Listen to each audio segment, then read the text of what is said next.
নভেম্বরের শেষের দিকে বাংলাদেশে ইসকনের প্রাক্তন নেতা সনাতনপন্থী চিন্ময় কৃষ্ণকে রাষ্ট্রদ্রোহিতার অভিযোগে গ্রেপ্তার করা এবং তাকে 26শে নভেম্বর জেল হেফাজতে পাঠানোকে ঘটনার কেন্দ্র করে বিরাট বিক্ষোভ চারিদিকে দানা বাঁধছে। একদিকে বিক্ষোভ দানা বাঁধছে বাংলাদেশে, অন্যদিকে দানা বাঁধছে আমাদের দেশের উত্তর পূর্বাঞ্চলীয় রাজ্যে।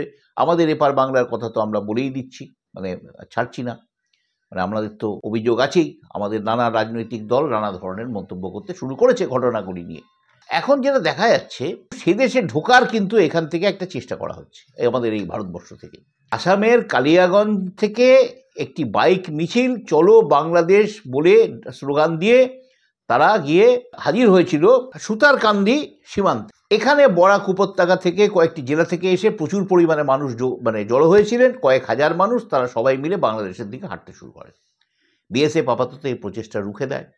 আবার ওদিক থেকে ইসকনের 70 জন সাধু এবং ভক্ত আসছিলেন এপার বাংলায়, তাদের আবার বাংলাদেশের পুলিশ আটকে দেয়, বলে না তারা নাকি সন্দেহজনকভাবে এদেশে আসছে। তাদের কাছে যদিও বৈধ ভিসা এবং পাসপোর্ট ছিল। এই যে পরিস্থিতি যেটা দেখা যাচ্ছে, তাতে কিন্তু বিক্ষোভ আরও বাড়ছে।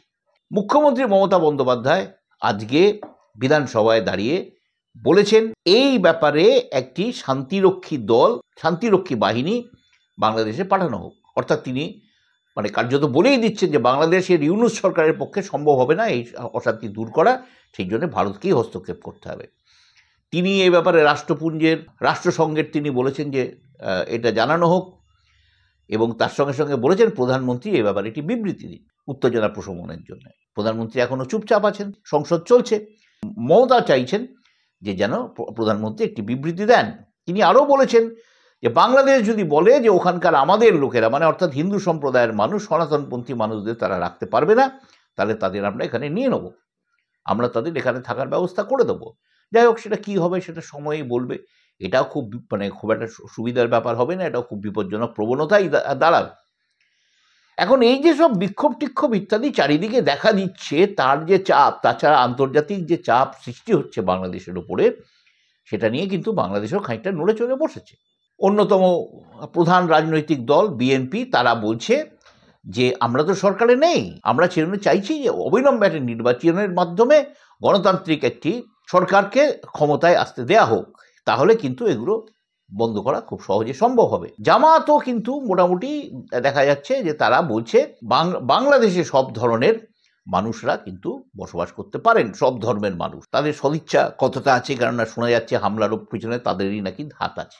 উত্তেজনা প্রশমনের জন্য খানিকটা পদক্ষেপ বাংলাদেশ নিয়েছে। কীরকম? ইউনূস এখন অবধি কোনো বিবৃতি দেননি, তিনি চুপচাপই আছেন। ইউনূসের প্রেস সচিব শফিকুল আলম তিনি বলেছেন যে আমরা এই উত্তেজনা প্রশমনের চেষ্টা করছি। কিভাবে? তিনি বলছেন যে যে সমস্ত ঘটনাগুলো ঘটছে তার বিরুদ্ধে আমরা ব্যবস্থা নেওয়ার উদ্যোগ নিচ্ছি বা নিয়েছি। তিনি স্বীকার করেছেন যে হ্যাঁ, একটি কলেজের সামনে ভারতের জাতীয় পতাকা পেতে রেখে তার উপর দিয়ে হাঁটাচলা করে হাঁটতে হাঁটতে ঢোকা হচ্ছে, এরকম দৃশ্য নাকি দেখা গেছে। এটাকে বলা হচ্ছিল ফেক ভিডিও, কিন্তু আদপে যে তা নয় তিনি সেটা কবুল করে নিয়েছেন। তিনি বলেছেন যে এটা আমরা সহ্য করব না। জামাতও বলেছে যে না, অন্য দেশের পতাকার সম্মান রক্ষা করা দরকার, আমরা অবশ্যই সেটা করব।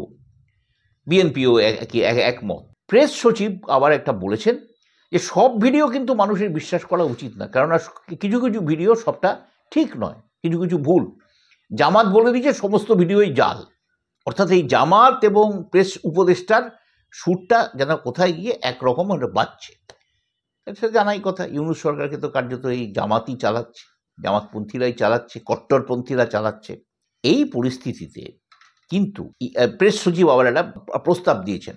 তিনি বলেছেন ভারতের সঙ্গে এই যে আমাদের উত্তেজনা, এটা থাকাটা ঠিক না, এটা দুপক্ষের পক্ষেই, দু দেশের পক্ষেই খুব খারাপ। সে দেশ থেকে সাংবাদিকরা আসুন, ভারত থেকে সাংবাদিকরা আসুন, তারা ঘুরে টুরে দেখুন ঘটনা কী ঘটেছে। যদি সত্যি ভারতের কোনো সাংবাদিকদের প্রতিনিধি দল বাংলাদেশের পরিস্থিতি খতিয়ে দেখতে যান, তাদের কি সত্যি সত্যি উপদ্রুত জায়গাগুলোতে যেতে দেয়া হবে বা নিয়ে যাওয়া হবে? আমার তো অন্তত এ বিষয়ে প্রচুর সন্দেহ রইল। তবে বাংলাদেশের এই যে উত্তেজনা প্রশমনের ইচ্ছা, সদিচ্ছা, সে দেশের সংখ্যালঘুদের বাস করার ব্যবস্থা করে দেওয়ার ইচ্ছা, এগুলো কি সত্যি সত্যি খুব একটা কাজ করবে? কেননা হাসিনার আমলে যা কিছু আছে সমস্ত মুছে ফেলার একটা চেষ্টা করা হচ্ছে, এমনকি তার মধ্যে কনক্লুডেড হয়েছে আদালতের রায়ও। আদালতের কি ধরনের রায়? না, হাসিনার সভায় 2004 সালের 11ই আগস্ট একটি গ্রেনেড হামলা হয়েছিল। সেই ভয়াবহ হামলায় 24 জন মানুষ নিহত হয়েছিলেন এবং তার মধ্যে 300-ও বেশি মানুষ আহত হয়েছিলেন। এরা প্রত্যেকেই আওয়ামী লীগের সমর্থক বা নেতা। এদের ব্যাপারে, এই গ্রেনেড হামলার ব্যাপারে অভিযুক্তদের মধ্যে 19 জনকে মৃত্যুদণ্ড দেওয়া হয়েছিল, 11 জনকে যাবজ্জীবন কারাদণ্ড দেওয়া হয়েছিল এবং 11 জনকে আরও নানান মেয়াদের কারাদণ্ড দেওয়া হয়েছিল। এদের মধ্যে কারা ছিলেন? লক্ষণীয় বিষয় হচ্ছে এদের মধ্যে ছিলেন সমস্তই বিএনপির নেতা।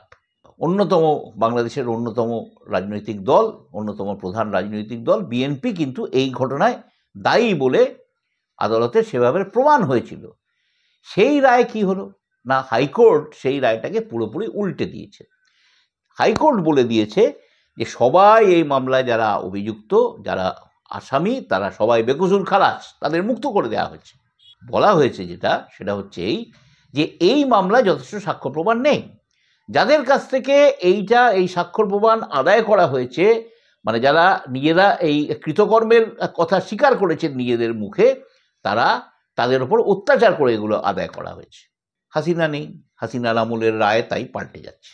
এই যে হাইকোর্টের রায় এরকমভাবে হচ্ছে, হাইকোর্টে কিছু করার নেই, হাইকোর্টের ওপরে চাপ আছে, তাদেরও এটা করতে হবে। অনেক ক্ষেত্রেই যে এই রায় সবসময় ঠিক থাকবে, আবার পরের আমলে হাসিনা ফিরে এলে দেখা যাবে এই রায় আবার পুনর্বহাল হয়ে যাচ্ছে। অর্থাৎ বাংলাদেশ আছে বাংলাদেশেই, ডামাডোলের মধ্যে দিয়ে চলছে, বিশৃঙ্খলার মধ্যে দিয়ে চলছে, অরাজকতার মধ্যে দিয়ে চলছে এবং এই পরিস্থিতিতে তার সব থেকে বড় বলি হচ্ছেন সংখ্যালঘু সম্প্রদায়ের মানুষ, সনাতনপন্থী মানুষ। হাসিনার আমলে এইসব যে মানে অত্যাচার কম হয়েছিল তা নয়, সংখ্যালঘুদের উপর অত্যাচার হয়েছে। তুলনায় একটা পরিসংখ্যান আমরা এখন আমাদের একটা পোস্টে দিয়েছিলাম, 400-র কিছু বেশি হয়েছিল।